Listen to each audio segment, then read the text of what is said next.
Obrigado por todas as graças e bênçãos que recebemos até este momento em tua casa. Agora rogamos que a tua companhia esteja entre nós, que o teu Espírito opere poderosamente em nosso coração. Te rogamos em nome do Senhor Jesus. Amém. Amém. Para nós, nesta manhã, é um prazer estar recebendo e apresentando à igreja o pastor Vilmor, que vem lá de Curitiba, um pastor jubilado. Pastor, é um prazer a igreja do Iguatemi estar recebendo. Sinta-se mais uma vez na sua casa, porque o senhor tem um pedacinho também dessa igreja. Realmente é um prazer, e vou deixar que o senhor, então, esteja conosco nesta manhã.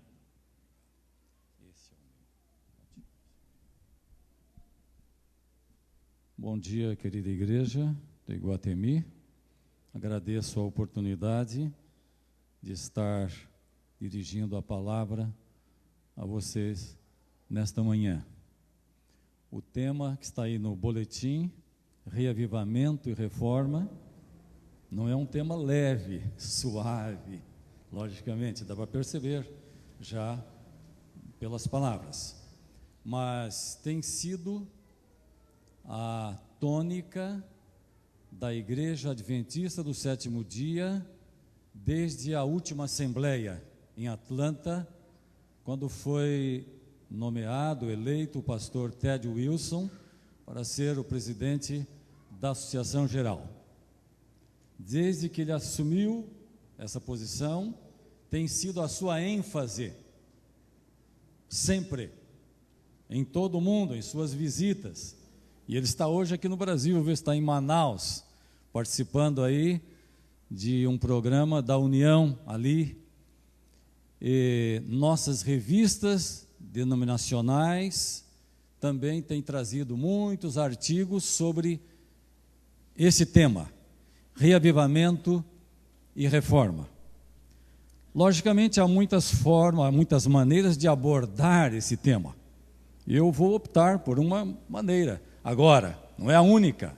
Eu mesmo posso falar de outras maneiras.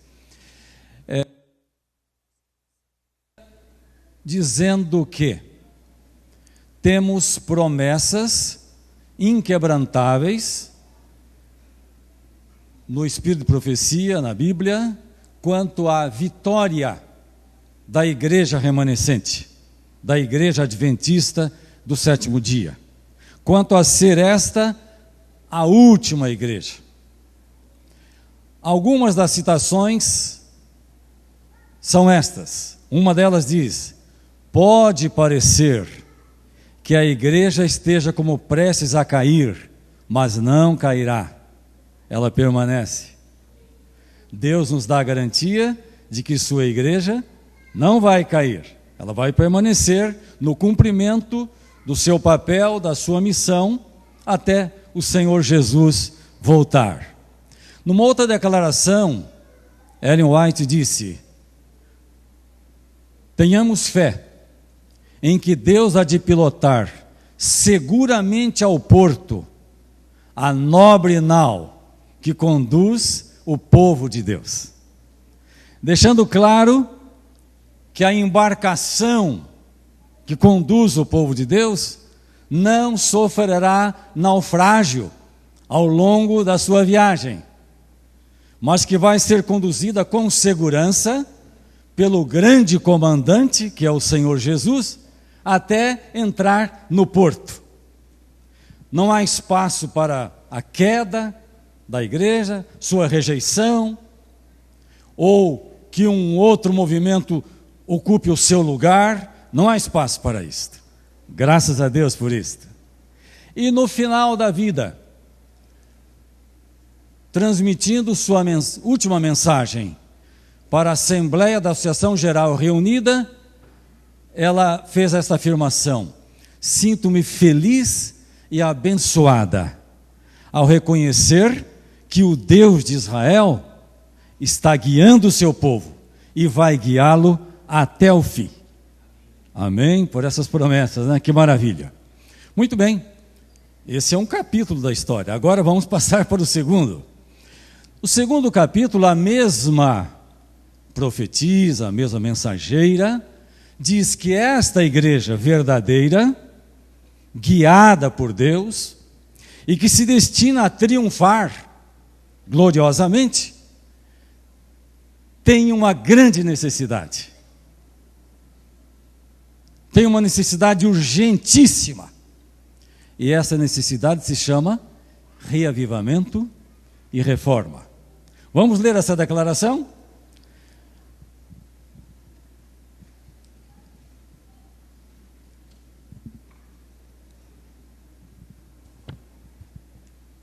Aqui está. Um reavivamento da verdadeira piedade entre nós, eis a maior e a mais urgente de todas as nossas necessidades. Buscá-lo deve ser nossa primeira ocupação. Essa declaração tem sido repetida muitas vezes, e é uma declaração séria. Porque vocês sabem que nós temos muitas necessidades. Se eu dissesse que nós precisamos de mais templos aqui em Porto Alegre, vocês não acham que é realidade? Não acham que nós temos poucas igrejas aqui na região central? Podia ter mais uma centena de templos. Precisamos ou não precisamos? Claro. Se eu dissesse, precisamos de mais pastores para pregar? Claro, precisamos de mais pastores, mais missionários. Precisamos de mais recursos financeiros para a divulgação do Evangelho? Precisamos. Mas ela diz aqui, nossa maior necessidade, a número 1,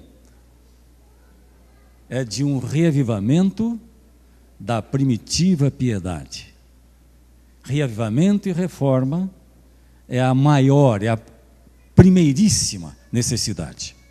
Muito bem. Se reavivamento e reforma é a nossa maior necessidade como povo, como igreja, como indivíduos, é porque nem tudo está bem entre nós. Esse templo precisaria de reforma. Está precisando de reforma esse templo?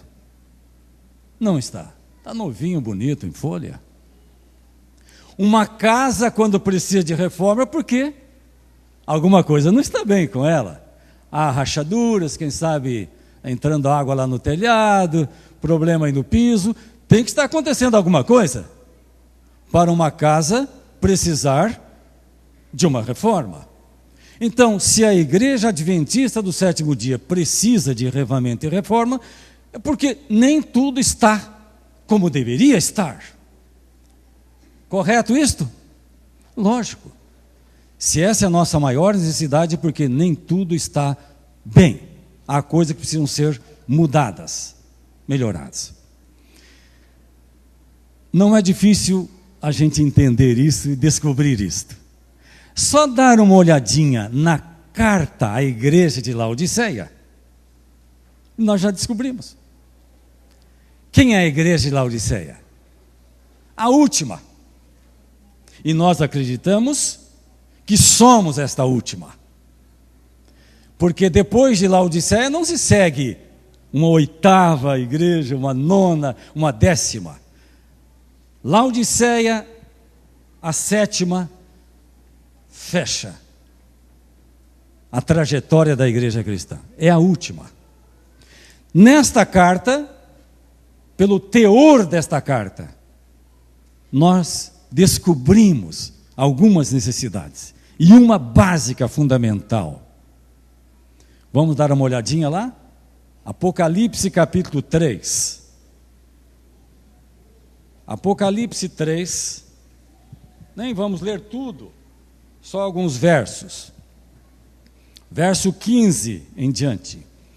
Conheço as tuas obras, que nem és frio, nem quente. Quem dera fosses frio ou quente. Assim, porque és morno, nem és quente nem frio, estou a ponto de vomitar-te da minha boca. Está aqui um probleminha. Qual o problema que nós detectamos lendo o começo da carta à igreja de Laodiceia? Que somos nós. Há um problema em Laodiceia, que é a igreja verdadeira e é a última igreja. E o problema se chama mornidão. Não é nem quente nem frio. O que a gente consegue entender por essa expressão, mornidão?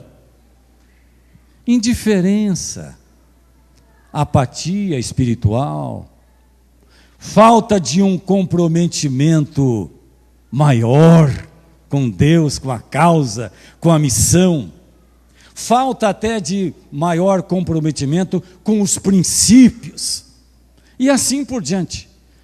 Mornidão é uma boa coisa? Não é. É uma doença. Aliás, uma doença grave. Pergunto, o morno está preparado para a volta de Jesus? Está prontinho para o céu? Não está. O morno não está pronto para o céu. Não está perdido, porque há remédio para ele, conforme nós vamos ler aqui. Mas ele não está preparado. O morno não pode sentir-se confortável nessa situação. Tem que haver uma mudança, uma tomada de atitude, uma posição. Muito bem. Mas a carta à Laodiceia não se limita a diagnosticar uma doença espiritual na igreja deste último período, mas apresenta o remédio também. Graças a Deus por isto. Já pensou você chegar lá no médico e dizer, olha, você está com câncer e pode ir para casa, morrer em casa, não há o que fazer, não há remédio. Isso seria desolador, mas não é o caso aqui. É uma doença espiritual curável, desde que a medicação seja usada. E qual é a medicação? Nós a encontramos no verso 18. Aconselho-te que de mim compres ouro refinado pelo fogo, para te enriqueceres, vestiduras brancas para te vestires, a fim de que não seja manifesta a vergonha da tua nudez, e colírio para ungires os teus olhos, a fim de que vejas. E acrescentamos ainda a leitura do verso 19 e 20. Eu repreendo e disciplino a quantos amo. Sê, pois, zeloso e arrepende-te. Eis que estou à porta e bato. Se alguém ouvir a minha voz e abrir a porta, entrarei em sua casa, cearei com ele e ele comigo. Ao vencedor dar-lhe-ei a sentar-se comigo no meu trono, assim como eu também venci e me assentei com meu Pai no seu trono. Para a doença tríplice, que é pobre, cego e nu, não é isso que está ali? Há um remédio tríplice também, potentíssimo. O remédio é composto de ouro provado no fogo, para suprir a pobreza espiritual. O que mais? Vestes brancas para suprir o caráter, a justiça de Cristo. Essa necessidade que é a nudez espiritual. E o colírio para suprir a falta de percepção, de visão espiritual. Portanto, é um remédio potente, à altura para curar a doença. E este conselho, acrescentado do que vem no verso 20, eu repreendo e castigo a todos quantos amo, sê, pois, zeloso e arrepende-te, nada mais é do que um apelo de Jesus Cristo, a testemunha verdadeira, para uma reforma espiritual em Laodiceia. Sê zeloso e arrepende-te. É o apelo. Na verdade, uma reforma espiritual é o coração da mensagem à Laodiceia. É o centro da mensagem dirigida à última igreja, a igreja remanescente, que é a nossa igreja. Muito bem. Então, aqui encontramos o motivo para ser o reavivamento e reforma nossa maior necessidade. Uma deficiência espiritual. Na mesma carta, há um remédio, que é um apelo para uma reforma espiritual dentro da Igreja de Deus nesses últimos dias. Mas, no Espírito de Profecia, encontramos outras declarações claras, contundentes, contendo o mesmo apelo, em outras palavras. E eu gostaria de ler algumas declarações mais. Uma diz isto: o povo de Deus não suportará a prova, a menos que haja um reavivamento e uma reforma entre o povo do Senhor. A igreja não está preparada para as grandes dificuldades que vai enfrentar, a menos que busque esta experiência de reavivamento e de uma reforma espiritual. Outra declaração que até menciona a questão de Laodiceia, da mornidão, veja lá o que diz: Deus pede um reavivamento e uma reforma espiritual. A menos que isso se realize, os que são mornos, uma menção à carta, à Laodiceia, continuarão a se tornar mais aborrecíveis ao Senhor, até que Ele se recuse a reconhecê-los como seus filhos. Então, o morno está numa condição que não agrada a Deus, que aborrece a Deus. Ele precisa vencer essa situação, deixar essa posição e tornar-se um cristão comprometido, fervoroso, piedoso e etc. e tal. O outro texto enfatiza a necessidade de reavivamento sob a direção do Espírito Santo. Isso não é obra de homens. Alguns homens já têm tentado na nossa história uma reforma por conta deles. Sabe o que fizeram? Criaram movimentos independentes, separatistas, movimentos de oposição à Igreja Adventista, críticos. Portanto, não funcionou, não deu certo isto. No Espírito de Profecia, a reforma espiritual não é uma nova igreja, não um novo movimento, não é nenhum grupo independente. Essa é uma obra que acontece no seio da igreja. Longe de causar separação, promove a união do povo de Deus e prepara o povo de Deus para o grande derramamento do Espírito Santo, a chuva serôdia que nós precisamos para a conclusão da obra e a volta do Senhor Jesus. Muito bem, vamos ler o texto que define o que é reavivamento, o que é reforma. Está escrito: tem que ter lugar. Veja a linguagem franca, direta, né? Tem que ter lugar, não é opcional. Tem que ter lugar. Um reavivamento e reforma sob o ministério do Espírito Santo. Não é obra de homens, é obra de Deus no nosso coração. Reavivamento e reforma são duas coisas diferentes, distintas. Reavivamento, veja a definição que vem no Espírito de Profecia para reavivamento, significa renovação da vida espiritual, uma vivificação das faculdades do espírito e do coração, um ressurgimento da morte espiritual. 3 definições aparecem aqui para revivamento.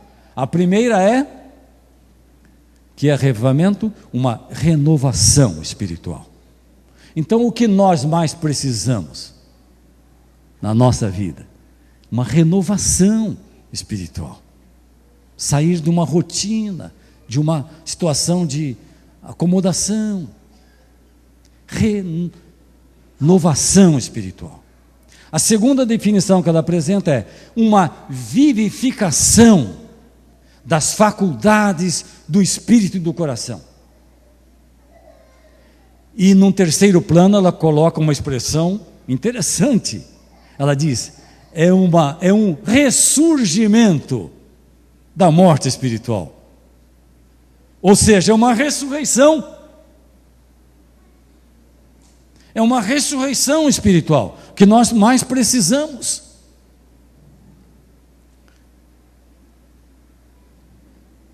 Na Bíblia temos vários exemplos de ressurreição, não é verdade? E eu dei uma olhada de um ponto de vista e descobri uma coisa interessante. Na ressurreição de Lázaro, Jesus usou a oração e a sua palavra. Primeira coisa que ele fez, depois de pedir para removerem a pedra, quase com a oposição das irmãs, né? Senhor, já é de 4 dias, será conveniente tirar a pedra, abrir a sepultura? Ele diz, abram. E quando abriram, sabe o que ele fez em seguida? Dirigiu uma oração ao Pai. Pai, graças te dou por me teres ouvido. Eu sei que sempre me ouves, mas, etc. Depois da oração, pronunciou as ditosas palavras, Lázaro, sai para fora. Uma redundância aí, mas tudo bem. Sai para fora. Primeira oração, depois a sua palavra. E Lázaro é ressuscitado. Então a ressurreição física se consegue articulando 2 poderes: o poder da oração e o poder da palavra de Deus. Oração e palavra de Deus ressuscitam o morto fisicamente. Na oração, na ressurreição de Tabita, a mesma coisa, está lá em Atos 9, o verso 40. Primeira coisa que Pedro fez ao chegar na casa, pediu para as mulheres, estavam chorando, por favor, dê uma saidinha, me deixe a sós com a Tabita aqui.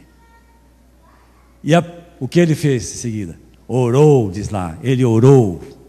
E em seguida, tomou-a pela mão e disse, levanta, Tabita. E a Tabita, Dorcas, foi ressuscitada. Por que estou trazendo isto? Assim como na ressurreição física, há necessidade da oração e da palavra, na ressurreição espiritual, que é uma das definições para reavivamento, também pode haver reavivamento sem oração?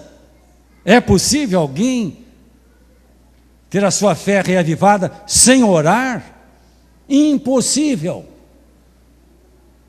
Precisa orar e orar ferventemente. Não basta oração formal, orações repetidas, só para cumprimento de dever, oração sonolenta. Não vale. Oração fervente. E o que mais? Pode haver reavivamento espiritual sem estudo da palavra de Deus? Impossível. Sem leitura acurada, diária, amorosa, dedicada da Bíblia, da palavra, não pode haver reavivamento espiritual. E no nosso caso acrescentaria boa leitura do Espírito de Profecia. Quer experimentar uma mudança? Pegue um livro como O Desejado de Todas as Nações e experimente ler umas 10 páginas cada dia, bem calmamente, e pense nelas. ou Patriarcas e Profetas, ou Profetas e Reis, qualquer um dos nossos livros, isso dá um grande impulso espiritual. Muito bem, mas agora vem no texto a definição de reforma. O que é reforma? Reforma significa reorganização, mudança de ideias e teorias, hábitos e prática. A reforma não produzirá os bons frutos da justiça, a menos que esteja ligada a um reavivamento do espírito. Reavivamento e reforma devem fazer a obra que lhes é designada, e para fazer esta obra tem de se unir. Então, o que eu li aqui? Reavivamento e reforma precisam estar juntos, e nesta sequência, nesta ordem. Primeiro, reavivamento, que é um despertar íntimo do coração, que vem quando oramos ferventemente, lemos a palavra, meditamos, buscamos a Deus, buscamos crescimento. Aí vem o reavivamento. A reforma diz ali, mudança nos hábitos e práticas. A reforma mexe com nossa maneira de falar, comportamento, né? De negociar. Por que não dizer de comer, beber, vestir e assim por diante? A reforma mexe com hábitos, muitos deles externos até, mas sempre antecipada pelo reavivamento, pela obra interna, tudo dirigido pelo Espírito Santo. As duas coisas têm que se unir, reavivamento e reforma, sob o ministério do Espírito Santo.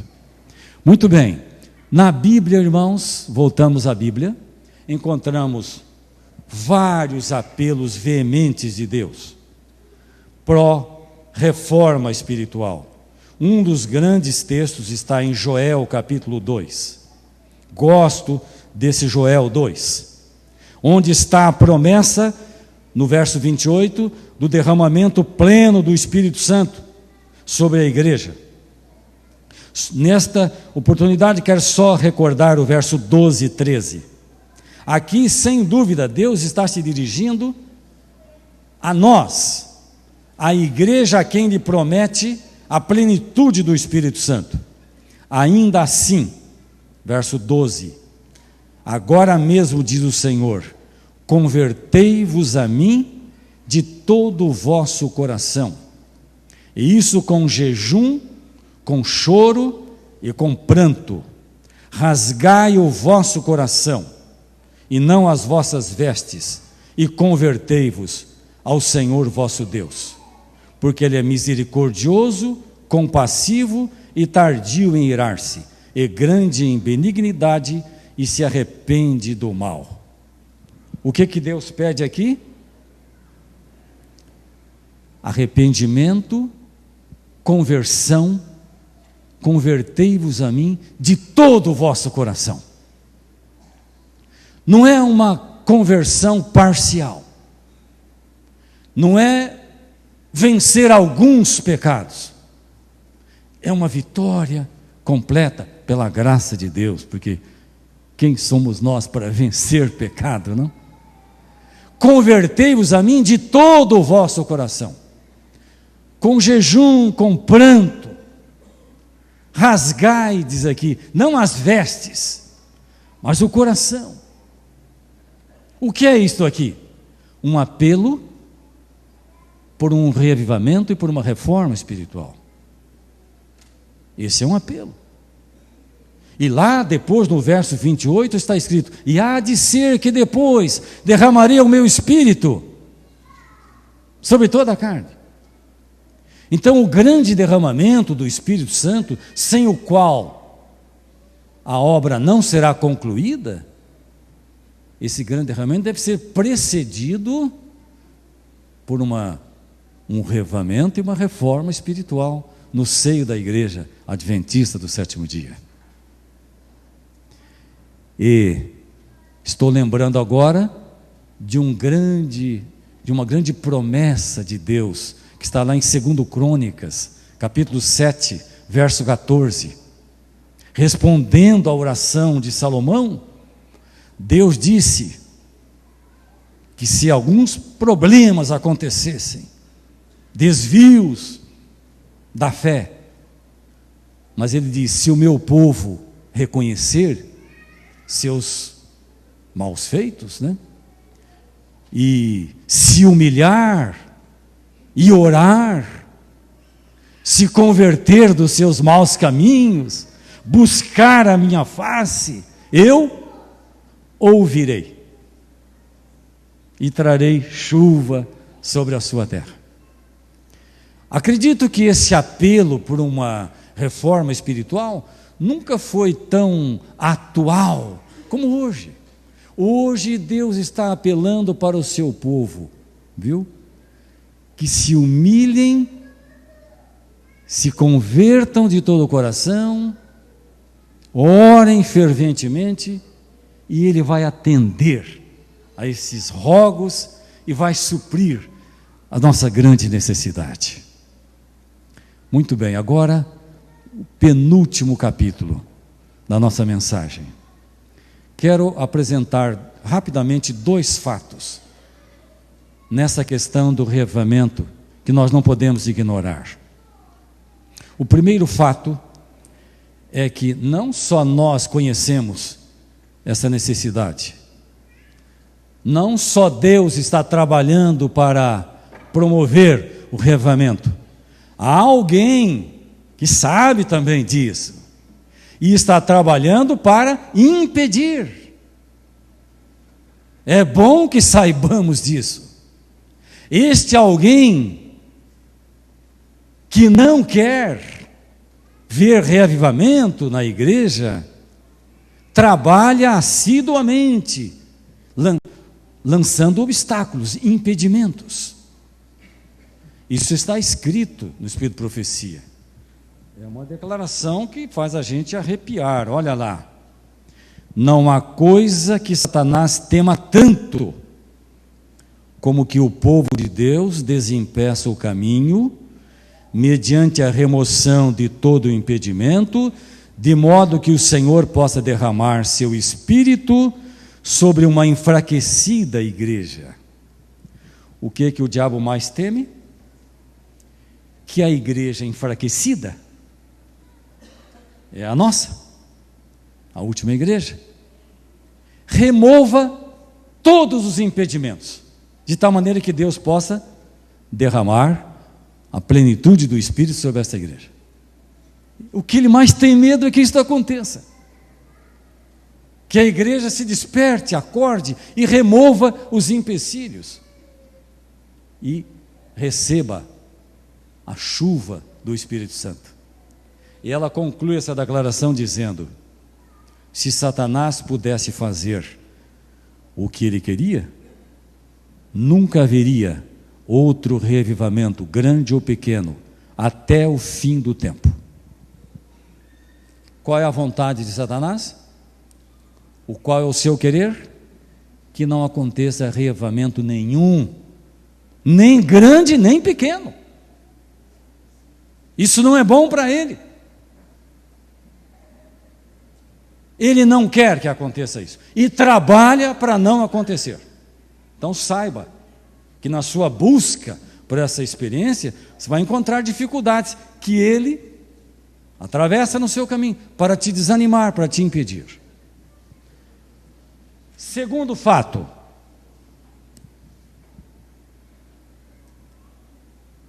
a senhora White levanta uma pergunta: temos esperança de ver toda a igreja reavivada? Todos nós temos essa esperança, não temos? Ela faz essa pergunta: temos esperança de ver toda a igreja reavivada? E ela dá uma resposta triste para nós: tal tempo nunca virá. Vou ler isto. Temos esperança de ver toda a igreja reavivada? Tal tempo nunca há de vir. Precisamos entrar na obra individualmente. O que ela está declarando aqui? Que nem todos na igreja vão buscar essa experiência de reavivamento e reforma. Há os que estão satisfeitos na condição em que se encontram. Assistir cultos, participar socialmente, sem maiores comprometimentos e tal. Apreciam isto, mas não estão dispostos a pagar um preço maior para o seu crescimento espiritual. Isso aqui é triste de ouvir, não é? Saber que nem todos vão buscar essa experiência. Ela não diz o percentual dos que vão buscar, mas diz que nem todos. E aí dá o conselho, como é essa situação? Busquem a renovação, a reforma individualmente. A experiência do reavivamento e da reforma espiritual é uma experiência pessoal, individual. Um não pode esperar pelo outro, nem pelos membros da própria família. Não é uma questão que se obtém por um voto de comissão. O Concílio Outonal de 2010 votou, e nós lemos o documento, saiu na íntegra, na Revista Adventista. Bonito documento, votando reavivamento, seus termos. Mas isso reaviva a gente? Não. É o buscar, é uma experiência pessoal. Então, o conselho do Espírito de Profecia: busque essa experiência você mesmo. Não espere por ninguém, nem por nós, pelos pastores, que devíamos estar na dianteira. Está escrito isso também. Mas se nós estamos retardando, não espere por nós. Busque a sua experiência. Muito bem. Agora vamos ao fechamento, o fim. O fim é um final feliz, logicamente, que bom, né? O final é um final feliz. Tenho boas notícias para fazer o fechamento. Quais são as boas notícias? Que o reavivamento vai acontecer. Por que eu estou dizendo isso? Bom, uma coisa é Deus fazer o apelo que está na Bíblia, está no Espírito de Profecia. E outra coisa é Deus dizer que o reavivamento está acontecendo, vai acontecer.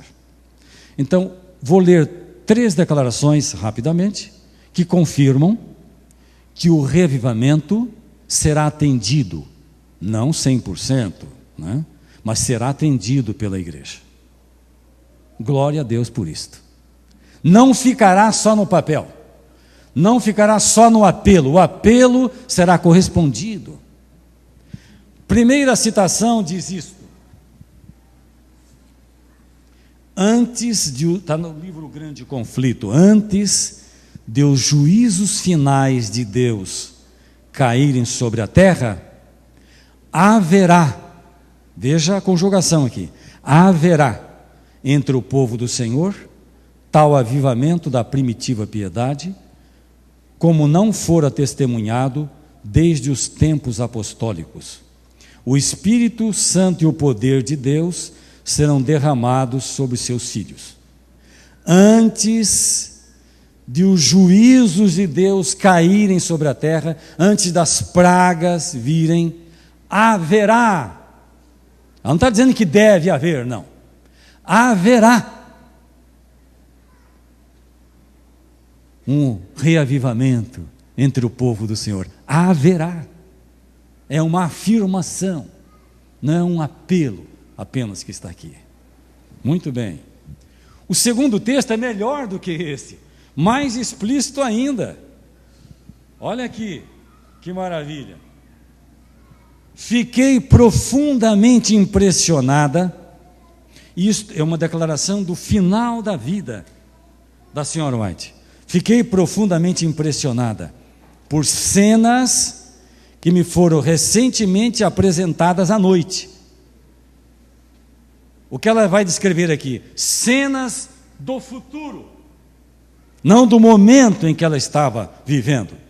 cenas do futuro, parecia haver um grande movimento, uma obra de reavivamento acontecendo em muitos lugares. O que ela viu acontecendo em muitos lugares?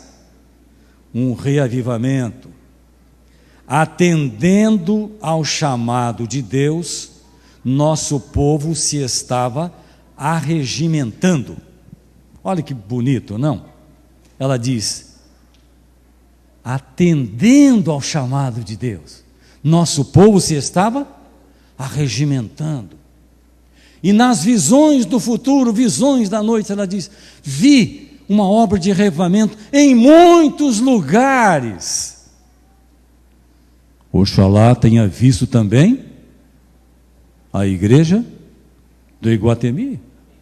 Claro, ela estava vendo situações que não existiam ainda. Nós não tínhamos nem nascido, mas ela estava vendo o futuro acontecer. Se Deus mostrou para ela o reavivamento acontecendo, porque vai acontecer, porque ele será atendido, não vai ficar só no apelo, é um apelo que será atendido. E então vamos fechar com a última declaração, onde ela também descreve uma visão do futuro, onde ela fala do reavivamento acontecendo e das maravilhas que vão ocorrer na igreja quando esse reavivamento vier.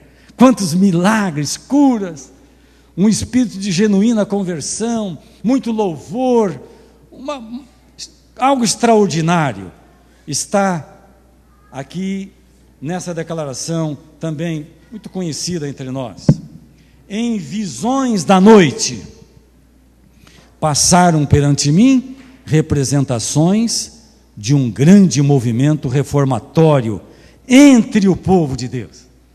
Entre quer dizer dentro. Nada de uma igreja separada. Nós não precisamos de nova igreja, precisamos de vida nova, coração novo.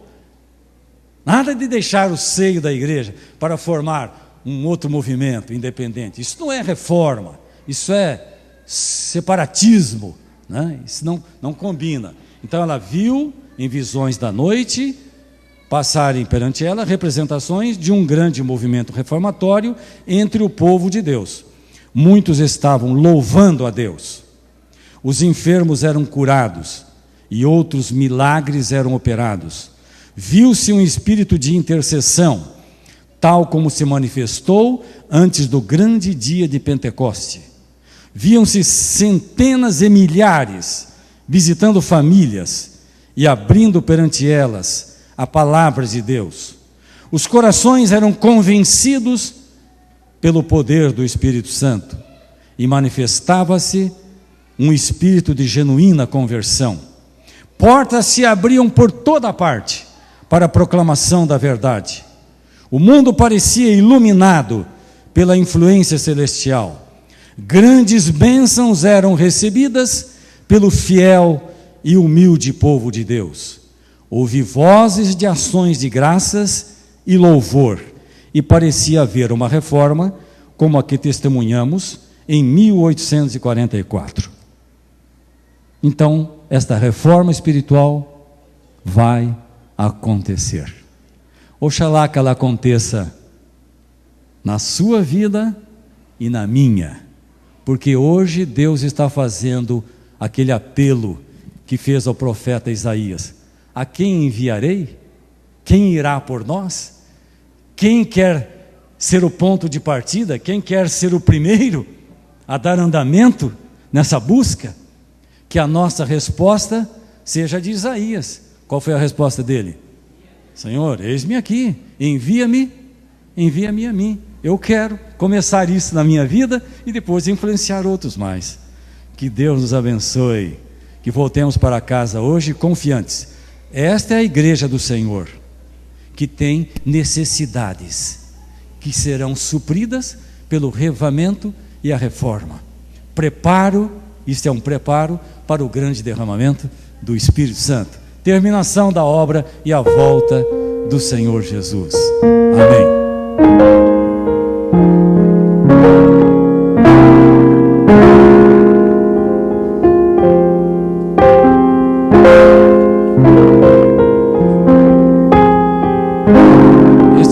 profético é uma oração. A gente pede para Deus fortalecer a igreja e pede para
buscar com sinceridade essa renovação espiritual, que é a nossa maior e absoluta necessidade. Ajuda-nos a experimentarmos essa reforma espiritual que o Senhor tem determinado que ocorra no seio da tua igreja nesses últimos dias, como preparação para o grande derramamento do prometido Espírito Santo sobre a tua igreja, que a capacitará para o cumprimento da missão, que é levar a todos os corações a verdade plena para esses últimos dias. Que saiamos cheios de certeza aqui nesta manhã, da tua casa, de que esta é a tua igreja, e ela tem necessidades, e o Senhor há de suprir essas necessidades. Que saiamos daqui com a determinação de buscar essa experiência que ainda não possuímos, que não nos contentemos sem alcançá-la. Pedimos uma tarde abençoada, agradável, pedimos uma bênção para a Igreja Mundial, os líderes na Associação Geral, nas divisões, uniões, associações, os pastores em todas as partes, pastor dessa igreja, pastor Wilson, sua liderança, todos os membros dessa congregação. Te rogamos em nome de Jesus. Amém, Senhor.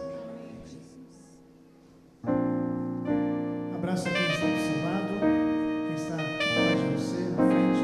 Deseja a ele um feliz sábado.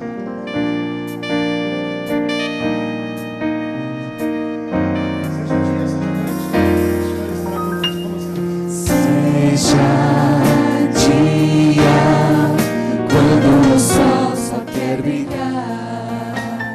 Seja noite, quando a vontade é de chorar. Não é possível viver sem esperança, sem alegria e sem confiança. Deus está muito além do infinito, mas está perto de nós.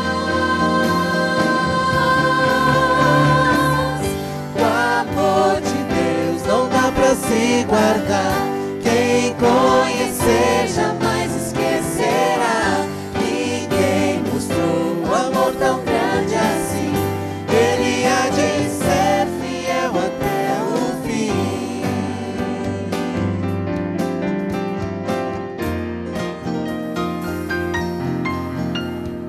Deus faz tudo pra ficar perto de você.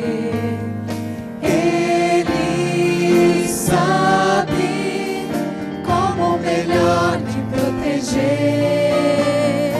Não é possível viver sem esperança, sem alegria e sem confiança. Deus está muito além do infinito, mas está perto de nós. O amor de Deus não dá pra se